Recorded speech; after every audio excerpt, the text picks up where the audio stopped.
Hola, ¿cómo están? Soy Andrés Lores y no, hoy no vamos a aprender cómo se debe de planchar la ropa.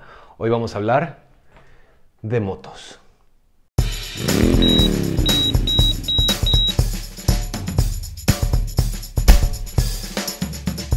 No importa si ruedas solo, no importa si ruedas en grupo, lo primero es lo primero y lo más importante es tener siempre el equipo de seguridad. Yo no uso casco.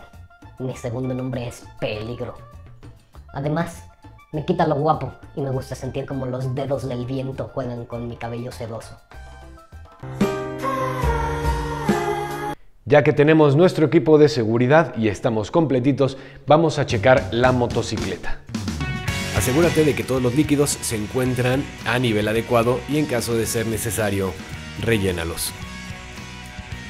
Todas las luces tienen que trabajar de manera correcta, las direccionales, las intermitentes y el stop. Mantén el buen estado de los neumáticos y su presión adecuada, siguiendo las indicaciones de tu manual. Hablando de motos, se disculpa por los chistes idiotas en este video. Aceite Capullo no patrocina de ninguna manera Hablando de Motos. Por favor, no utilices aceite de cocina en tu motocicleta. No seas animal. Ahora les quiero dar 5 tips para rodar en grupo. El primero de ellos es practica. Si a ti, por ejemplo, te cuesta trabajo dar una vuelta en U, eso quiere decir que todavía no estás preparado para salir a rodar en un grupo donde seguramente pues habrá situaciones mucho más complicadas. Independientemente si ruedas solo o ruedas en grupo, la práctica hace al maestro. Así que practica, practica y practica. Tip número 2. Asiste a las juntas previas. Regularmente, antes de salir a rodar en grupo, se quedan de ver unos 20 minutos, 30 minutos antes para repasar los protocolos de seguridad, así como la ruta y las paradas que se van a hacer. Sé puntual y presta mucha atención a las indicaciones que se dan. Aunque nuestra intención siempre es mejorar con la motocicleta y conocerla mejor y superarnos cada vez más, aquí viene el tip número 3, que es rueda tu propia rodada.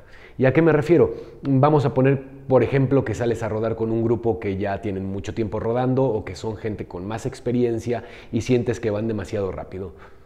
Tú a tu ritmo, tranquilo, siempre habrá alguien que se quede contigo, que te acompañe y finalmente es mejor que mantengas la calma y ruedes a tu ritmo a que posteriormente pueda haber algún accidente. Punto número 4 y muy importante, mira más allá. Es muy probable que la motocicleta que está delante de nosotros se vuelva nuestro punto de referencia, pero lo que pasa es que si en alguna curva, por ejemplo, esta motocicleta se llega a salir, es muy probable que tú vayas detrás de ella. Así que siempre mira más adelante. Número 5. No seas ese tipo. No seas ese tipo que llega tarde a la junta previa y que todos lo están esperando. No seas ese tipo que rebasa a sus compañeros. No seas ese tipo que no respeta la formación. No seas ese tipo que se la pasa presumiendo. Por favor, no seas ese tipo.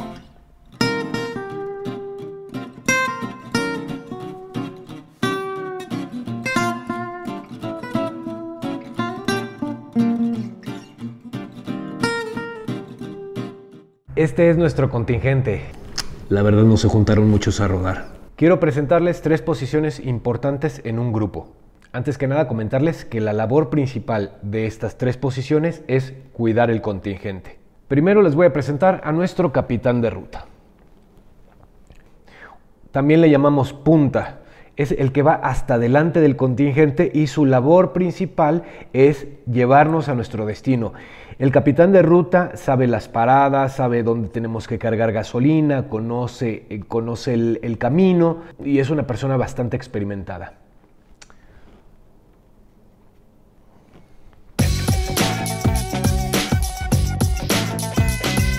Ahora les voy a presentar a nuestra barredora.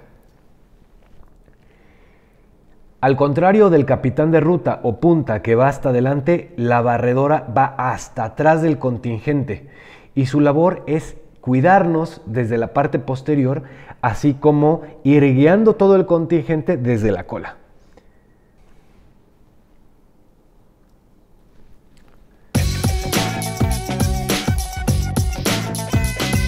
Ahora les voy a presentar a nuestro centinela. Su labor principal es adelantar al grupo, para hacer cortes de circulación en alguna intersección, en alguna glorieta.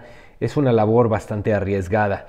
Y dependiendo también la cantidad de motocicletas que vayan en el contingente, puede haber 1, 2, 3 o más centinelas. En este caso nuestro contingente es pequeño, así que únicamente vamos a utilizar un centinela.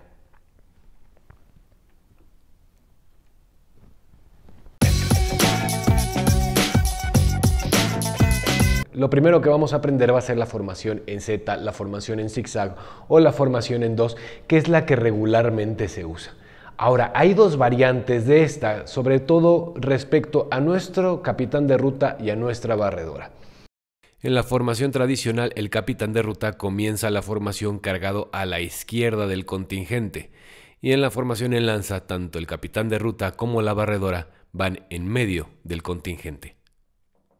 Desde luego, en la formación de lanza es muy recomendable que tanto la punta o el capitán de ruta como la barredora vayan ligeramente despegados del contingente, por cuestiones de seguridad. Y para los siguientes ejemplos que se vienen voy a utilizar la formación de lanza. ¿Por qué? Porque es la que más me gusta. Así que, vámonos. Como su nombre lo indica, la formación en Z, en zigzag o en 2 se realiza con las motocicletas intercaladas entre una y otra. Esto ayuda a tener un espacio de seguridad entre las motocicletas en caso de tener que hacer alguna maniobra. Además, en el caso de la formación de lanza, la formación en zigzag en Z o en 2 ayuda a una mejor comunicación entre el capitán de ruta y la barredora. Hay que tomar en cuenta que esta formación en 2, en zigzag o en Z se rompe cuando vamos a tomar curvas, porque las motocicletas que van a tomar la curva por adentro van a tener que abrirse para poder trazar la curva de la manera correcta. Ahora vamos a hablar de la distancia de seguridad. Según la Motorcycle Safety Foundation de los Estados Unidos, la distancia adecuada de seguridad es de 1 segundo para la motocicleta lateral y 2 segundos con la motocicleta de adelante. ¿Y cómo vamos a contar estos segundos? Es muy sencillo. Para calcular la distancia que existe entre una motocicleta y otra, lo único que tenemos que hacer es fijar un punto de referencia en la calle o en la carretera por la cual vamos circulando. Esto puede ser un señalamiento o un poste. Una vez que la motocicleta que va delante de nosotros haya pasado por ese punto de referencia, nosotros empezaremos a contar el tiempo en el que llegamos ahí. Oye, mamá. Oye, niño, ven, no te vayas, ven. Mamá.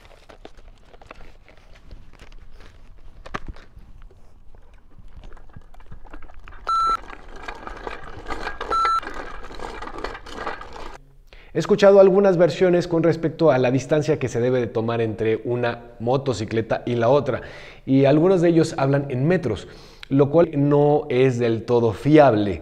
Veamos, 3 metros de distancia entre una motocicleta y otra, por ejemplo. Vamos a ver por qué.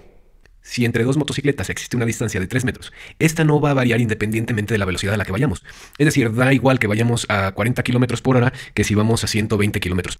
Esa distancia va a seguir siendo la misma, 3 metros. Si nosotros contamos el tiempo en lugar de los metros, la cosa cambia. Recordemos que el tiempo es inversamente proporcional a la velocidad. Para esto utilizaremos la fórmula del movimiento rectilíneo uniforme para calcular la distancia que tenemos entre una motocicleta y otra. Esta fórmula nos pide 3 datos: la velocidad, el tiempo y la distancia. La velocidad la tenemos, vamos a suponer que vamos circulando en una carretera a 40 km por hora, muy despacito. El tiempo también lo conocemos, 2 segundos, que es lo que tardamos en llegar del punto en el que nos encontramos a nuestro punto de referencia que nos hemos planteado. Y finalmente, lo que queremos saber es la distancia. Lo primero que tenemos que hacer es convertir esos 40 km por hora en metros por segundo, ya que es la base que estamos utilizando. El resultado nos da 11 metros por segundo. Así que finalmente utilizamos la fórmula del movimiento rectilíneo uniforme, que en este caso sería distancia es igual a velocidad por tiempo. Así que la distancia es igual a 11 metros por segundo por 2 segundos. Y el resultado nos da 22 metros de distancia entre una motocicleta y la otra. Para saber si existe ahora una variación con respecto a la distancia, aumentaremos la velocidad. Vamos a circular esta vez a 90 km por hora, en un tiempo de 2 segundos. Y la distancia es lo que queremos calcular, así que hacemos lo mismo. Cambiamos los kilómetros por hora a metros por segundo, lo cual nos da 25 metros por segundo. Y aplicamos la misma fórmula, distancia es igual a velocidad por tiempo. Por tanto, multiplicamos 25 por 2. Y el resultado que nos da de distancia entre una motocicleta y otra yendo a 90 km por hora, esta vez es de 50 metros. Así que cuando escuchamos 2 segundos de distancia nos puede sonar a casi nada, pero ya vimos que en la realidad la distancia nos puede parecer inclusive exagerada. No obstante, según la página de internet copradar.com de la Police Radar Information Center, es decir, Centro de Información de los Radares de la Policía en los Estados Unidos, el tiempo de reacción ante un frenado de emergencia oscila entre el 1.5 y los 2.3 segundos. Por tanto, si tú vas circulando a 100 km por hora con una distancia, digamos, de 6 metros, te quedan milésimas de segundo para un frenado de emergencia. Uno de los puestos con más experiencia dentro del contingente debe de ser la barredora. Esta se convierte en nuestro ángel guardián. No únicamente va guiando al contingente desde la parte posterior, sino que además, en caso de que alguna motocicleta se ve en la necesidad de salirse del contingente y parar por cualquier razón, ya sea que se sienta mal, que la moto falle, etc., el encargado de quedarse con esa motocicleta va a ser la barredora. No, el contingente, el grupo no va a dejar ni a esa motocicleta ni a su barredora, pero eso ya lo hablaremos en un video de protocolos de seguridad. Es importante por esa razón que la barredora debe tener conocimientos básicos, al menos básicos, con respecto a mecánica. Ahora vamos a ver otro de los trabajos que desempeña la barredora. Si un automóvil se aproximase por la parte posterior, la barredora será la encargada de avisar al contingente el cambio de carril cuando lo vea viable. Dicho movimiento se realiza desde la parte trasera hacia la punta del contingente. Ahí la importancia del espejeo. Y aquí es donde vamos a hablar del espejeo. No hay nada escrito con respecto al tiempo que debe de pasar o cada cuántos segundos tenemos que estar volteando el retrovisor. La realidad es que cuando nosotros manejamos solos, el campo de visión que tenemos hacia adelante y hacia atrás es bastante más amplio que cuando estamos rodando en grupo, en el cual tenemos motocicletas adelante y motocicletas atrás. Durante el día, nuestra visión por los retrovisores puede abarcar en promedio de 2 a 3 motocicletas, pero durante la noche esta visión disminuye a una motocicleta. No es lo mismo esto que esto. Más allá de la segunda motocicleta, las luces se confunden. Cuando rodamos por la noche, todo se complica más. Y es que esas luces que vemos por el retrovisor se pueden confundir fácilmente con las de un coche. Además, no podemos quedarnos mirando el retrovisor para distinguirlas, ya que, primero, es peligroso y segundo, nos encontramos con nuestro feo enemigo, el lampareo. Y por tanto nos toma algunos segundos recobrar ese 100% de visibilidad cuando volvemos la vista al frente. Y ahora vamos a hablar del centinela. Y es que no es únicamente una tarea la que debe cumplir el centinela, también depende del grupo con el que vayas a rodar, pero su tarea principal es cuidar al contingente haciendo los cortes de circulación. Ahora, recordemos que ninguno de nosotros, ni siquiera el centinela, son autoridad para detener la circulación. Por lo tanto, nuestro centinela debe de tener la cautela y la experiencia suficiente para cumplir con esa labor.